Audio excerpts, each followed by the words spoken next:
Muito bem, começamos o exame de uma nova temática, dando continuidade à nossa disciplina de Direito de Família.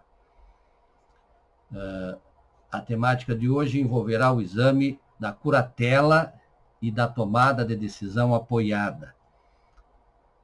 Vamos examinar o tema de acordo com as nossas dinâmicas já conhecidas ao longo desse curso.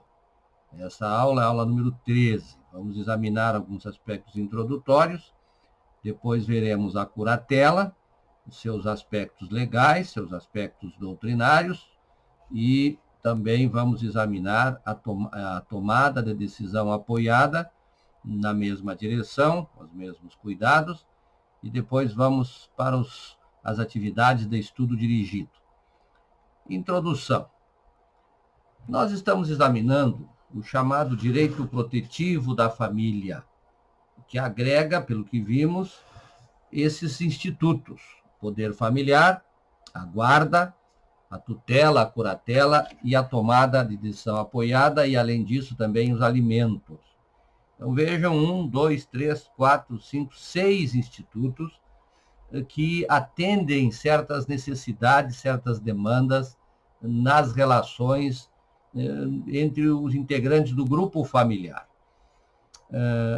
Os institutos, então, que vamos aprofundar na aula de hoje, têm a ver com aqueles cuidados com a pessoa maior, já, portanto, além da idade tipo, que é 18 anos, num estado, portanto, já de adultez, embora adulto jovem, mas que é, então, pela lei, reconhecida a sua capacidade jurídica de exercício plena. Essa adjudicação plena nem é necessária, basta falar em capacidade jurídica de exercício concedida para sabermos que a pessoa pode tomar decisões, agir, cuidando dos seus interesses que julgar adequados. Então, é importante lembrar aqui que o sistema jurídico brasileiro, quando atribui a capacidade jurídica de exercício para cada ser humano, denominando de pessoa natural, e considera a idade, estabelecendo uma idade tipo, a partir da qual a pessoa está liberta de poder familiar, de guarda, de tutela. Mas ocorre que é também necessário considerar aquilo que chamamos de potência cognitiva da pessoa natural, para que ela possa manifestar de forma consciente, de forma livre, a vontade sobre os negócios que vai praticar. Então, a capacidade jurídica de exercício será reconhecida na medida que a pessoa atinja a idade tipo e também não apresente situações que lhe retirem a capacidade de manifestar livremente e conscientemente a sua vontade. Quando se trata da pessoa natural menor de idade, aquela que tem menos de 18 anos, importante considerar o termo menor é usado no direito de uma forma adequada, embora alguns, em certo momento, tornaram a palavra pejorativa, mas ela está presente na ordem jurídica em muitos textos legais com um sentido muito próprio. O menor é aquele que está num estado de menoridade, que tem menos de 18 anos. Esse é o sentido para o direito, sem nenhum tipo de sentido pejorativo que se possa querer dar ao termo. Então, esse que tem essa situação de menoridade, menos de 18 anos, ele está sujeito a uma restrição à sua capacidade jurídica de exercício. Até os 16 anos é absolutamente incapaz. Portanto, haverá uma representação legal aqui. Quem é o representante legal desse incapaz absoluto, ou absolutamente incapaz? São aqueles que detêm o poder familiar, ou aquele que detém a guarda, ou aqueles que detêm a guarda. A guarda pode ser conjunta, pode ser uma guarda compartilhada. Também pode haver um tutor, pode haver, portanto, uma situação que esse menor foi colocado sob tutela. Então, o sistema de proteção do menor trabalha com esses institutos: poder familiar, guarda e tutela. Então, eu preciso procurar o detentor do poder familiar, são os genitores. Então, vamos ver quem são os genitores. Detentor da guarda é o guardião, tem que saber quem é o guardião. Os genitores são também, em razão do poder familiar, detêm a guarda, são também guardiões. E também podemos ter, no caso concreto, talvez ter que procurar um tutor. Então, já vimos essas questões em outras aulas. Agora nós vamos ver aquela situação que envolve o maior, que apresenta, então, certas limitações, certas restrições quanto à sua capacidade de manifestar vontade, o que pode levar, então, à sua interdição. Agora, veja, o indivíduo adquiriu a idade tipo, ele, então, automaticamente vai ter a capacidade jurídica de exercício.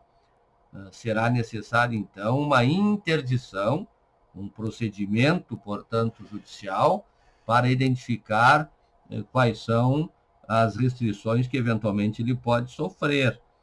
Então, pode ser que tenhamos pessoas com algum grau de deficiência que não serão interditadas, vão atuar juridicamente sem problemas. A pessoa pode ter restrições locomotoras, restrições auditivas, fonéticas, visuais, até mesmo algum grau de, digamos, limitação cognitiva, mental, maiores dificuldades em aprender as coisas do sistema existencial, e sem que isso lhe retire a capacidade jurídica de exercício. Mas, então, o que veremos agora, quais são os institutos que atuam naqueles casos em que há necessidade de uma intervenção para uma representação para esse maior em razão de deficiência. Inicialmente falamos da curatela. Veja a curatela, textos legais básicos, importante, então, a Constituição não se refere expressamente à curatela, mas o sistema protetivo da Constituição tem um indicativo no sentido de que teríamos que ter esse instituto na ordem jurídica. A Lei 10.216, que trata da proteção dos deficientes mentais, o Decreto 6949, que promulgou a Convenção Internacional sobre o Direito das Pessoas com Deficiência, o Código Civil, com os artigos 1767 a 1783, tratando da curatela, a Lei 13.146, aqui é 13.146, não é institui o Estatuto da Pessoa com Deficiência, e também o CPC, nos artigos 747 e seguintes, tratando da interdição. Então, esses textos devem ser visitados, devem ser lidos por todos os que estudam essa matéria. Teoria fundante sobre a curatela. Primeiro, um conceito. O que é curatela? Podemos dizer que é um instituto jurídico do direito de família que permite a promoção de proteção dos interesses pessoais e patrimoniais, via de regra, de pessoas naturais maiores e incapazes, por meio da atribuição do encargo de curador a alguém que apresente idoneidade para agir em nome e no interesse do curatelado.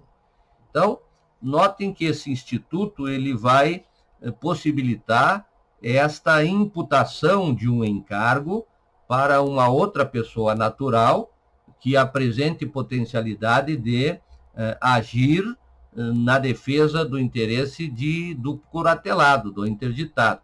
Então, o Instituto nos permite esta conduta, esta ação protetiva, já que a pessoa, ao atingir os 18 anos, e também pode ocorrer situações em que, a partir dos 16 anos, já tenhamos também que ter uma situação de nomeação de curador. É possível que ocorra isso, já que aos 16 anos também pode haver a situação de emancipação, que é o reconhecimento da capacidade jurídica de exercício antes de atingir a maioridade.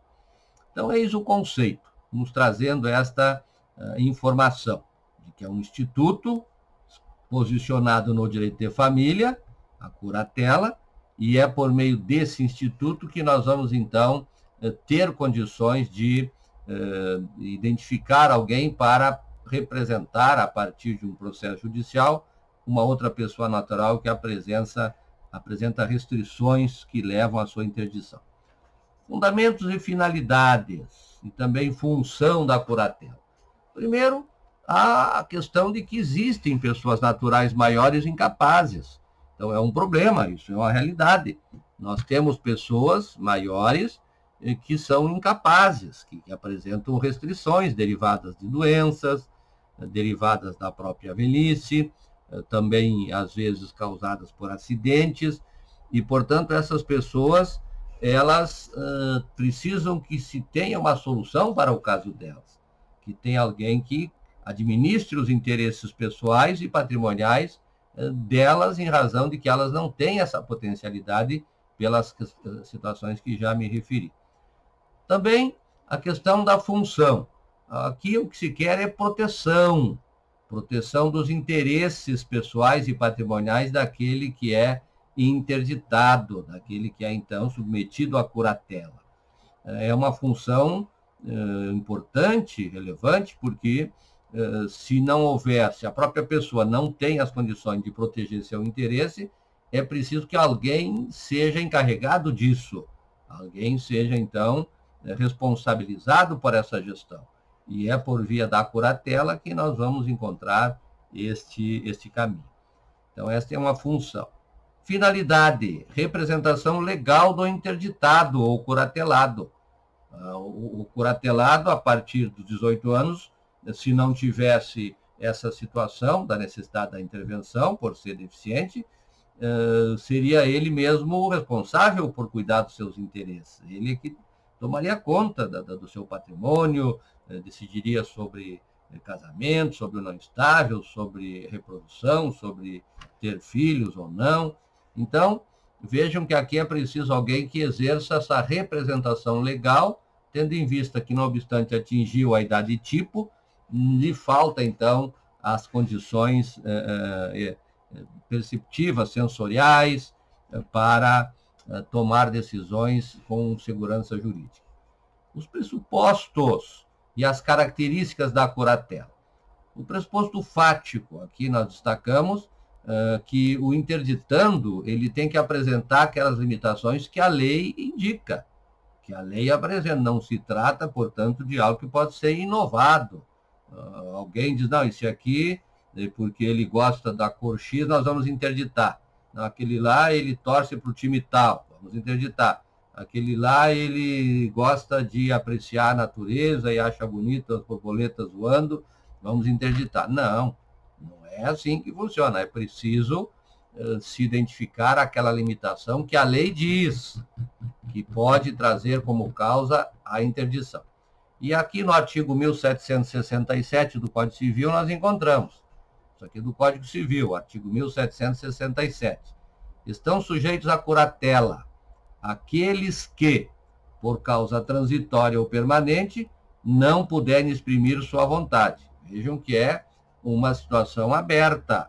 Então, aquela pessoa natural que, em razão de uma situação transitória, sofreu uma cirurgia, está numa situação de coma, está numa situação de um tratamento para recuperar a sua capacidade de tomar decisões, de refletir sobre a vida, de manifestar sua vontade. Então, durante esse período, pode ser nomeado para ele um curador. Esta também pode ser uma causa permanente. A pessoa, então, apresenta uma restrição em virtude de um acidente, levou um tombo, bateu a cabeça, teve situações em que perdeu os órgãos sensoriais e, portanto, não consegue administrar os seus interesses. A pessoa ativa ficou cega e surda. Vejam que situação terrível, em razão de um acidente, em razão de uma doença. Então, é preciso examinar o caso concreto. Depois, também, os ébrios habituais e os viciados em tóxicos. Vocês sabem que isso aqui é uma das coisas mais terríveis do nosso mundo moderno. Sempre tivemos esses problemas com o consumo de substâncias inebriantes, substâncias entorpecentes. Mas no mundo moderno há um comércio muito grande que enriquece muita gente, inclusive algumas substâncias são consumidas licitamente e outras são proibidas. Vejam que o comércio de álcool é extremamente rentável, os tributos recolhidos são elevados, gera emprego, gera comércio de outros materiais para a propaganda, para empacotamento, para a circulação desses produtos. Então, aqueles que consomem em larga escala essas substâncias entorpecentes têm essas dificuldades depois de tomar decisões, de agir de forma consciente, e com isso, então, é preciso providência. E também os pródigos. Os pródigos são aqueles que são desapegados à riqueza, que não se preocupam em cuidar dos bens materiais e dilapidam o que tem. Então, o pródigo pode, eventualmente, também ter que ser interditado em razão de que os seus herdeiros, aqueles que, portanto, têm a expectativa de recolher bens, não se conformarão em ver a pessoa dilapidando o patrimônio sem um direito adequadamente exercido. Claro que o indivíduo não precisa deixar herança para ninguém, mas se espera que a pessoa não saia por aí entregando o seu patrimônio sem maiores razões. Então, pressupostos fáticos, ou pressuposto fático é a existência da causa, da motivação. Isso tudo terá que ser examinado, claro, num procedimento. Aqui estamos vendo o direito material. Há também toda uma ação regulada no CPC, uma ação de interdição para esses casos. E o pressuposto jurídico, então, é isso. A interdição se dá por sentença judicial. Então, é um juiz que vai apreciando a situação, assessorado por técnicos, conhecedores dessas questões referentes aos comportamentos humanos, portanto, da área da saúde. O juiz, então, por sentença, vai tomar a decisão. Características desse instituto curatela. Atende o interesse público. Vejam, é importante que as pessoas que têm essas faltas de potencialidades, de manifestação de vontade, que elas tenham alguém responsável por elas, alguém que administre o interesse delas, aonde vão viver, como é que vão viver, né, o patrimônio, como é que será utilizado. Isso é necessário, então, que se tome esse cuidado. Também suprir a falta de capacidade jurídica de exercício nos casos que a lei indica. Então, essa é uma outra característica. Só se pode falar em curatela se presente os casos que a lei orienta como suficientes para a interdição. É temporária. Agora, vejam, é temporária no sentido que não é perpétua, mas ela pode durar muito tempo e talvez até toda a vida do indivíduo, porque ela vai haver a restrição, vai haver essa interdição de direitos apenas enquanto perdurar a limitação daquele que foi interditado. Então, quando se diz temporário, não está dizendo que tem um prazo, não tem um período. Está interditado durante 1 ano, durante 2 anos. Não é isso. Ela é temporária no sentido de que não haverá sempre uma possibilidade de levantamento dessa interdição. Exige certeza da incapacidade, então é preciso a manifestação de profissionais da área da saúde por laudos próprios, informando, então, de que, de fato, ali há restrição para a manifestação de vontade. E, finalmente, o que se quer proteger é o interesse do interditado, do curatelado. Portanto, todo o exercício desses poderes do curador são no sentido de proteção do interditado, inclusive com controles e com prestação de conta, como veremos depois. Espécies de curatela. Aqui é importante distinguir curadoria de curatela. Às vezes há uma certa confusão. Há situações em que há uma curadoria.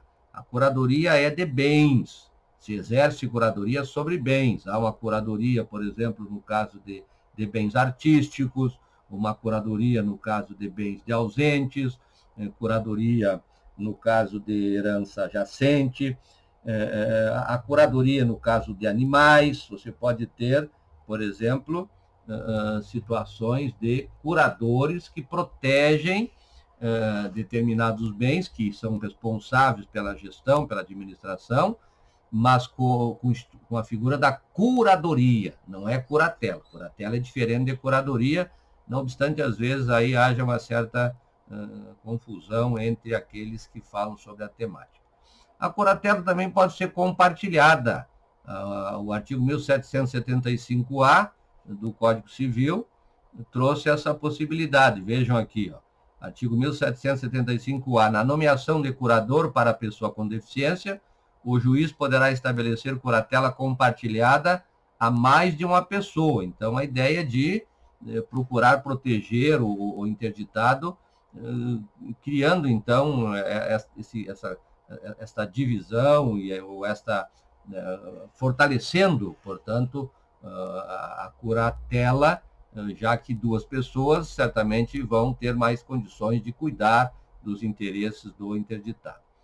A curatela também pode ser chamada de legítima, é aquela que é reconhecida como do cônjuge, companheiro, ascendente ou descendente, nos termos do artigo 1775.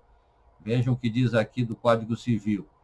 O cônjuge ou companheiro não separado judicialmente, nem separado faticamente, é de direito curador do outro quando interdito.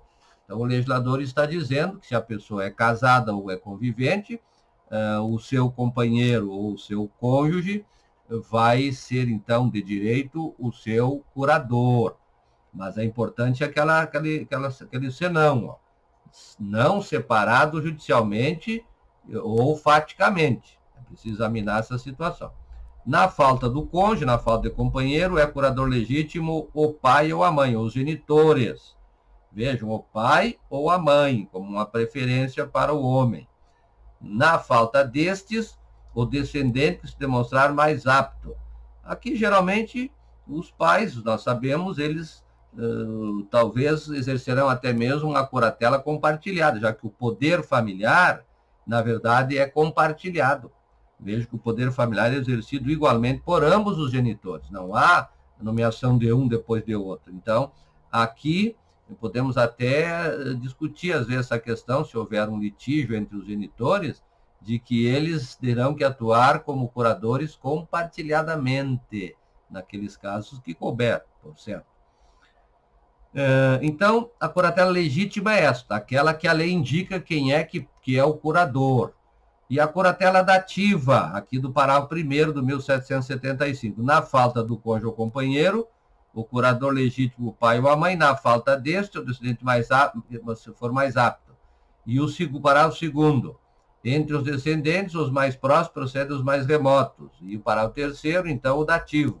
Na falta das pessoas mencionadas, compete ao juiz a escolha de um curador. Então, aqui seria o curador dativo. Então, eis aí as espécies que eu destaco no estudo desta matéria. Sujeitos envolvidos. Temos o curador e o curatelado. O curador é aquele que vai atuar como representante, que, portanto, vai ser nomeado, vai prestar compromisso e vai passar, então, a ser este gestor, esse cuidador do interditado. Então, chama-se de curador. Curador, aquele que zela, aquele que cuida. Vejam as palavras, elas já dão um norte, né? Curador, de curar, de cuidar, de gerenciar de maneira a proteger. Curatelado, aquele que está, então, sob esta curatela, sobre aquele que está sob os cuidados, que está sobre esta proteção do curador. O curatelado deve, então, apresentar aquelas restrições, aquelas limitações, uma delas, que a lei elencou, que nós vimos antes, e, claro, vai se dar essa situação vai se criar por via de um procedimento judicial. Quem é que pode requerer a interdição para nomear curador? Aqui, o artigo 747 do Código de Processo Civil, do CPC, estipula: o cônjuge, companheiro, parentes, tutores, representante da entidade em que se encontre abrigado ou interditando, ou pelo Ministério Público. Então, vejam que a legitimidade é ampla para que se possa promover, de fato, a proteção desse que tem essas deficiências, essas limitações, porque nós vimos qualquer causa temporária ou permanente, mas também a questão da dependência química e também a questão da prodigalidade. O MP, para promover a ação, tem uma certa restrição. O MP só promoverá a interdição no caso de doença mental grave e se aquelas pessoas que são aqui indicadas no item 1, 2 e 3 não existirem, ou existindo não promoverem a interdição, o que significa que estão deixando, então, ao abandono aquele indivíduo que apresenta essas situações limitativas.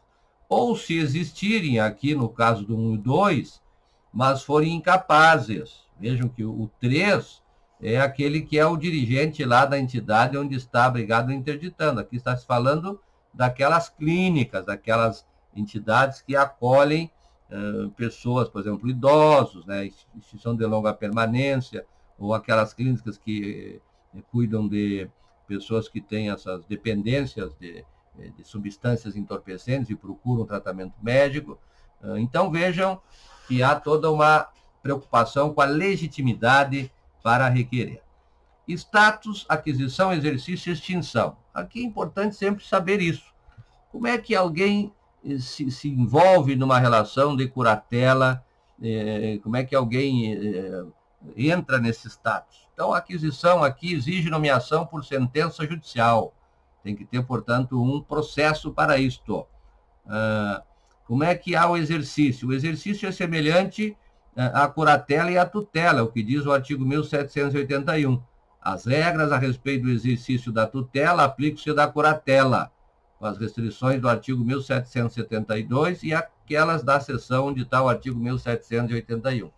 Então, o exercício implica em representar o interditado, auxiliar, cuidar, gerenciar os aspectos da vida diária do interditado, tentar tratamentos que recuperem e tragam ele, então, para uma situação de recuperar a sua capacidade. Extinção pode se dar por morte, que está errado, né? Então, N é M, morte. Morte de quem? Morte do curador ou morte do curatelado. Término do prazo, a curatela pode ter um prazo para a pessoa servir. Cessando a causa, então, o levantamento. E também por remoção do curador. O curador pode, por alguma razão, ser removido, ser desidioso, por não agir de maneira adequada na proteção do curatelado. Então, se dá a extinção. Conteúdo, quanto à pessoa e quanto aos bens. Quanto à pessoa, o CPC diz que a autoridade do curador estende-se à pessoa os bens do incapaz que se encontrar sob a guarda e a responsabilidade do curatelado ao tempo da interdição. Eu vejo que é possível também que ocorra isso. Aquele que for interditado tem pessoas que estão sob sua representação, que ele representa. Então, aí pode haver essa necessidade também de resolver essa questão. O curador deverá buscar tratamento e apoio apropriados para que o interdito possa se recuperar ou, pelo menos, agir de uma maneira mais autônoma possível. Então, isso tem que ser exercido, tem que ser promovido pelo curador. Com relação à questão de outras práticas da pessoa com deficiência, veja o que diz o artigo 6º. A deficiência não afeta a plena capacidade civil da pessoa, inclusive para casar-se, constituir união estável, exercer direitos sexuais, direitos reprodutivos, direito de decidir sobre o número de filhos, ter acesso a informações sobre a reprodução, planejamento familiar, conservar sua fertilidade, sendo vedada a esterilização compulsória, exercer direito de família, convivência familiar e comunitária, exercer direito à guarda, à tutela, à curatela e à adoção. Vejam, então, que aqui a pessoa com deficiência não significa que ela vai ser sempre colocada numa situação de capacidade, de incapacidade absoluta. A deficiência permite a permanência desses direitos, dessas manifestações aqui do artigo 6º. Quanto aos bens do interditando, o curador tem apenas a administração, não pode dispor, não pode vender, salvo se autorizado pelo juiz, demonstrando claramente que há ali uma vantagem, uma necessidade para esta providência de alienação dos bens. Controle do exercício. Aqui também, essa questão das limitações, que me referi, quanto à questão patrimonial, e a necessidade de prestar contas. Então, O que é nomeado curador deve preocupar-se em fazer demonstração contábil do uso dos recursos, dos gastos que teve com medicamentos, médicos, alimentação do interditado, porque terá que apresentar isso em juízo. Então, eis aí a curatela.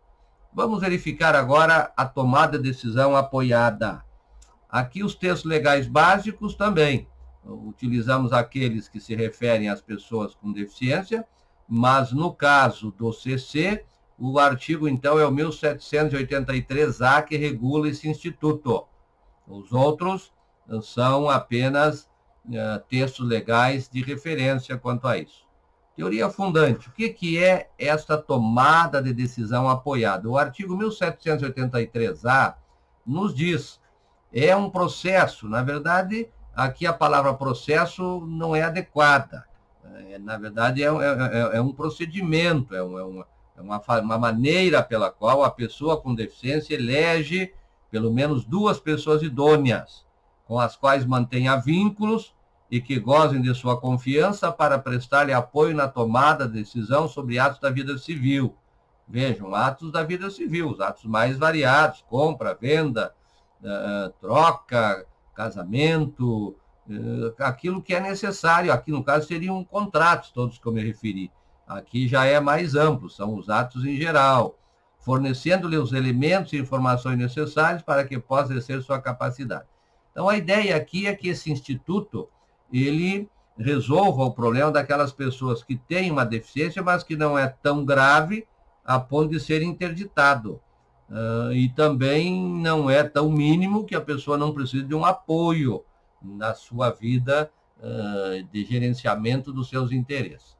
Os fundamentos, então, aqui, proteção da pessoa deficiente e também garantir segurança jurídica aos negócios jurídicos dessas pessoas, porque elas, se celebrarem negócios com alguém, comprarem, venderem, tiverem conta em banco, fizerem empréstimos, há que se ficar atento se ela de fato sabe o que está fazendo.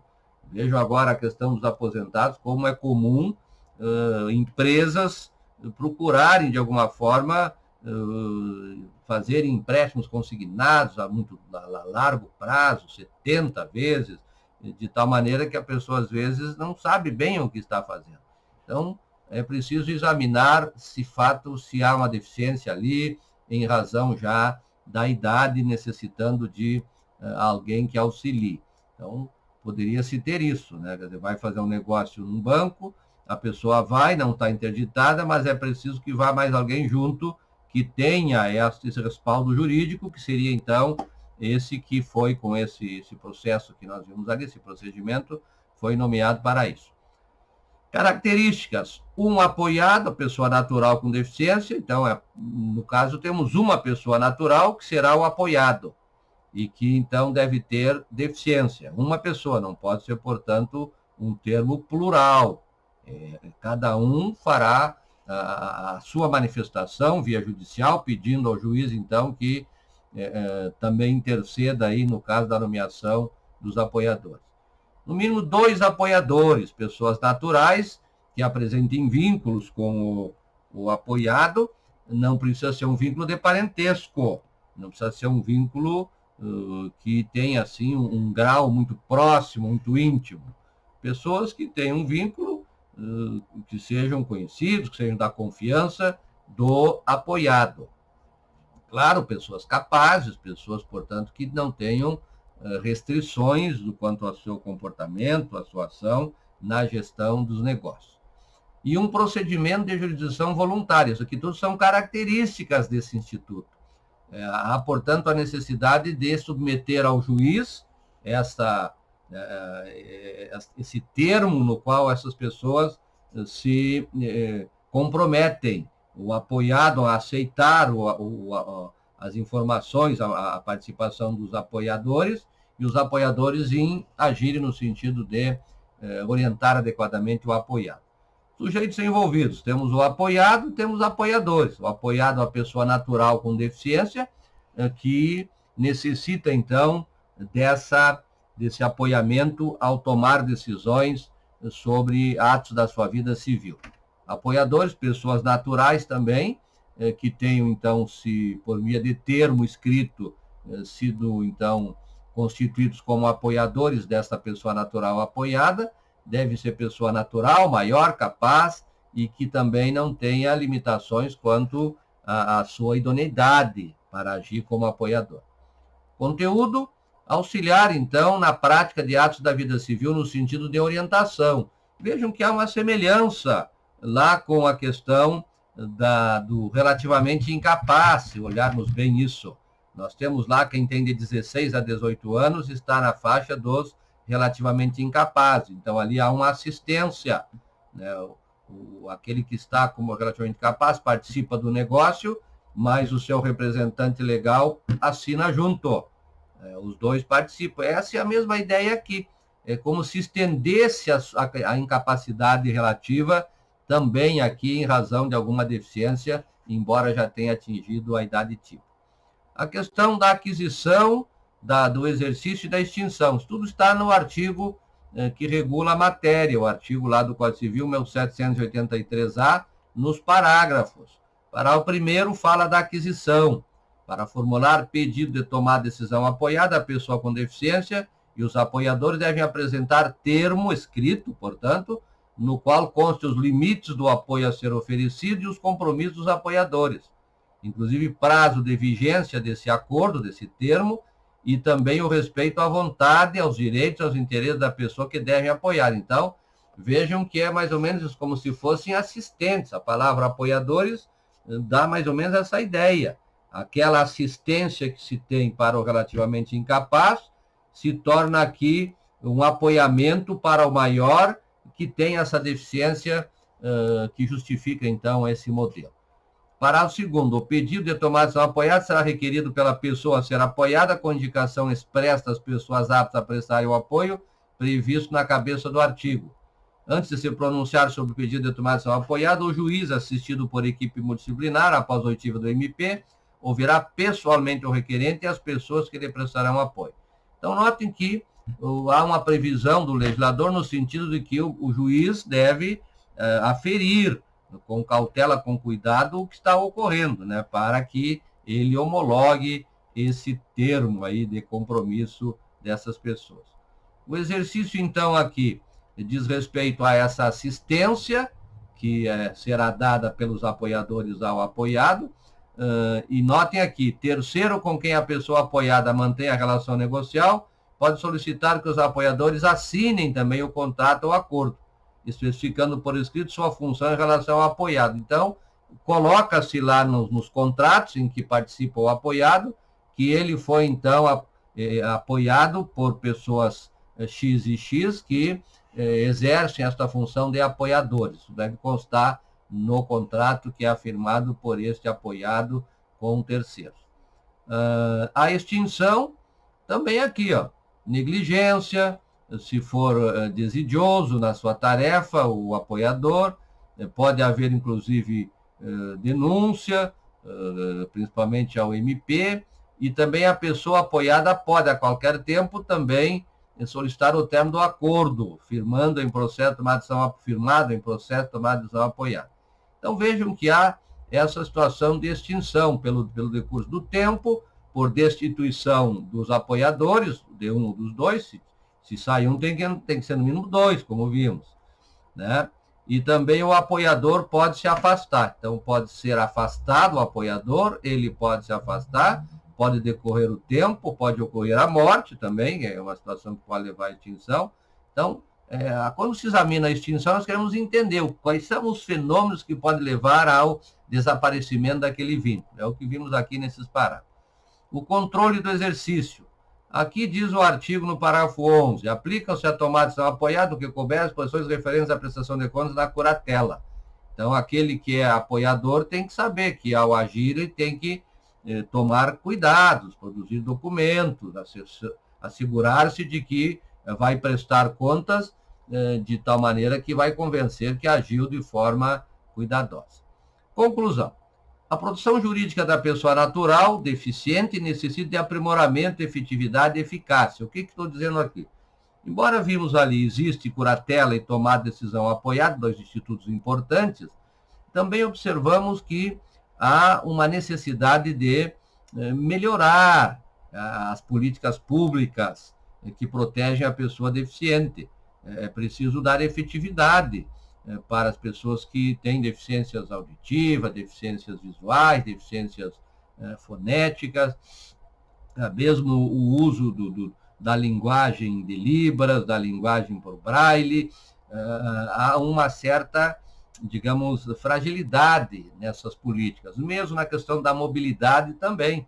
A mobilidade dessas pessoas pela cidade, também daqueles que têm restrições sensoriais, no caso da falta de membros, também não são adequadamente protegidos. É preciso melhorar essas políticas públicas de proteção do deficiente. Também o Estatuto da Pessoa com Deficiência deve ser estudado de forma mais densa. Deve haver, portanto, disciplinas próprias que tratem dessa questão. Analise esse texto e dê a ele uma ampliação de conhecimento e também para ganhar aplicação. E também ainda necessita-se de mais dados sobre a população deficiente. É preciso que se tenha por município, de forma muito clara, e dentro do município por bairros, as pessoas que são deficientes, que vivem naquela comunidade, até mesmo para que a política pública possa ser planejada, realizada e alcance, então, esta população. Muito bem. Aqui também indico algumas referências para que vocês possam ler sobre a matéria, sobre o tema, né? Aí existem monografias que examinam a interdição civil, que examinam a curatela. Aqui temos o manual que indiquei a você, deve ser lido o capítulo do manual sobre a matéria. E é isso, então, para a aula de hoje. Vamos agora às atividades de estudo dirigido. Bons estudos a todos.